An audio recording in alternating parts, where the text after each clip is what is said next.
former adult film star turned influencer just told her 6.3 million followers that becoming religious as an adult is a sign of low intelligence. Then doubled down by calling Christians who've turned their lives around degenerates with 501c3s. But unfortunately for her, this didn't go very well. People immediately flooded her comments saying that given her past, she's the last person who should be given moral advice. But the more I read through her tweets, the more something became clear.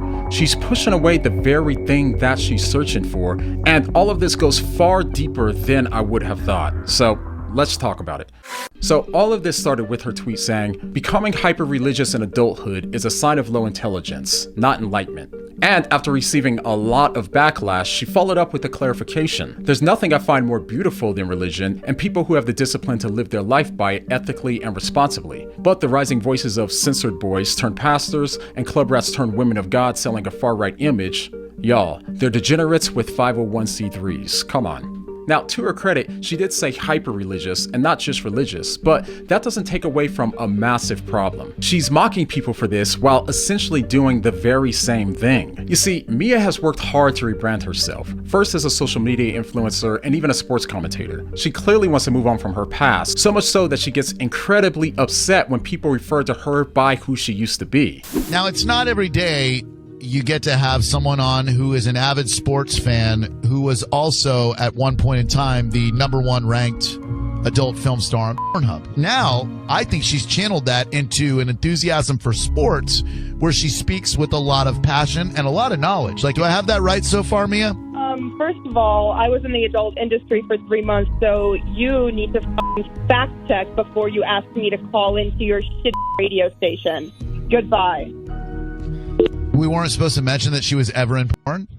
So clearly, what she wants desperately is not to be seen for who she was in the past and considers her new lifestyle to be growth. But when Christians want the same thing, she considers it fake. And I think there's a deeper reason for that, one that we'll come back to here in a bit. But honestly, I get it. In a world where your past can follow you forever, whether online or in real life, it's more important than ever to protect your identity. And that's why I'm excited to have Aura as the sponsor of today's video. Just take a look at this. If you haven't heard, Bank of America recently had a data breach, but what's really disturbing is that they didn't tell anyone for months. And it's not just them. Last year, Citigroup and JP Morgan Chase also announced breaches, and on average, it takes companies 277 days to report a breach. So this means that your personal data could have been exposed almost a year ago, and you'd only be hearing about it now. So yeah, if you're like me, you probably don't want to give criminals a 9-month head start to stealing your information. And this is why Aura is so helpful. Aura monitors the dark web for your phone number, email address, and social security number,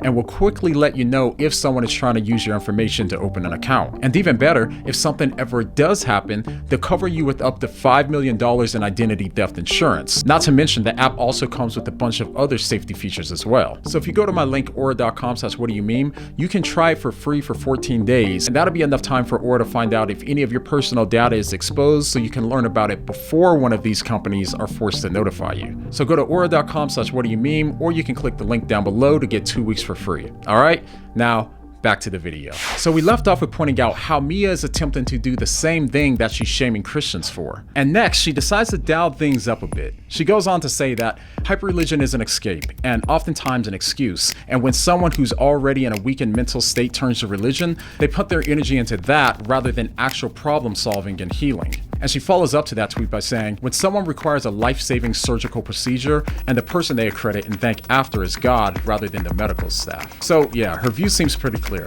People who are hyper-religious are emotionally weak, and that turning to God is a coping mechanism or a crutch that prevents real growth. In her eyes, that's stupidity. Now, what's wrong with that claim? Well, to start, while it's true that some people turn to God as a crutch, that's not stupidity, it's humility. Admitting that you need help and can't do it all on your own. That's not always an easy thing to do. And it's because of this that the real crutch is telling yourself that you're strong enough to do it all on your own. That's pride, which is also a crutch. And secondly, and probably most obviously, is that if God exists, choosing to turn to God isn't stupid, it's literally the smartest thing that you can do. Even if God doesn't exist, although of course I believe that he does, it's still a smart thing to do since it works. Study after study shows that religious people tend to have higher levels of satisfaction, mental health, physical health, stronger relationships, and it generally leads to overall better outcomes for people. So if turning to God in hard times is weak, then why do psychologists and sociologists and mental health studies all say that it actually makes you stronger? This means that logically and factually speaking, even if someone was trusting in God as a delusion, they'd still statistically be better off than the person who doesn't. And speaking of delusion, after these tweets where she was bashing religion, Mia tweeted in support of a tweet saying, "Delusionally choosing to be happy despite everything is the only cure." But isn't this exactly what she thinks hyper-religious people are doing? Now, this is strange because if she does think that religion is delusional hope, as she implied in her first tweet, not too long after, she admitted to being a fan of delusional hope. So given this, why did she seem to be so against religion? Well, the last part of what she tweeted actually might be the most revealing answer to that question. She said, "Believing in a higher power isn't the same as weaponizing that higher power to evade accountability and responsibility because everything is God's plan, or all will be forgiven in the eyes of God." Now, that part seemed revealing to me because at the heart of her problem with religion seems to be the idea that people use God as a way to dodge accountability for what they've done wrong. And by the way, I can totally understand why that would bother someone, because no one likes the idea of people hurting others and then hiding behind spirituality. But in reality, we all need forgiveness and seek it out in one way or another. And the more I read her tweets, the more I started to wonder, what if the reason why she scoffs at forgiveness is because she can't imagine ever receiving it herself? This could explain why she gets so defensive when people refer to her as a corn star. Especially because I was there for business, and it was something that had nothing to do with the adult industry, and I was just very dejected and embarrassed and felt like they would never want to work with me again. Now, just to be clear, I don't know Mia personally, so I won't pretend to know her heart. My only point here is to say that it's possible that the reason why she shames people that believe that they'll be forgiven in the eyes of God is because she doesn't believe that she could be forgiven for what she's done in the past. Maybe her past in corn was so traumatizing that she still feels the heavy burden of guilt, and when she sees people who's found freedom from that guilt and shame, it hurts her. If that's the case, then I could totally see why she would be bitter towards Christians who no longer carry the guilt of their past sins, since it could appear that they're avoiding accountability and have moved on from it. But regardless, what she seems to be missing is that Christians aren't hiding from responsibility, they're owning it. They realize that we've all fallen short, that we can't live up to the standard of a perfect and holy God. And instead of running from that reality, they're waking up to it. You've got to realize that a perfectly just judge would have to punish every single wrongdoing, no matter how small that it was. Justice demands accountability, and God is perfect in justice. But God is also perfect in mercy, and in his perfect mercy, he made a way for us to be rightly related to him, despite our moral failings. He did this by loving us enough to punt on human flesh, come into our world, and offer himself as a sacrifice for the things that we freely chose to do wrong. He then offers that sacrifice to us, not as a reward, but as a gift, free and undeserved. And so as a result, we choose to live a life that honors him, not because we have to, but because we get to.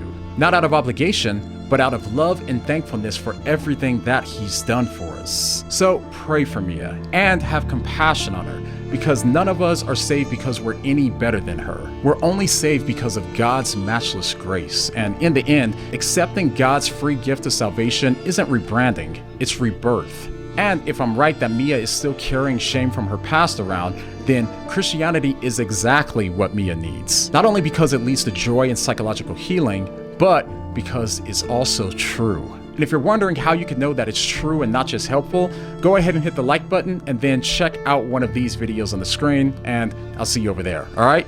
Thanks for watching.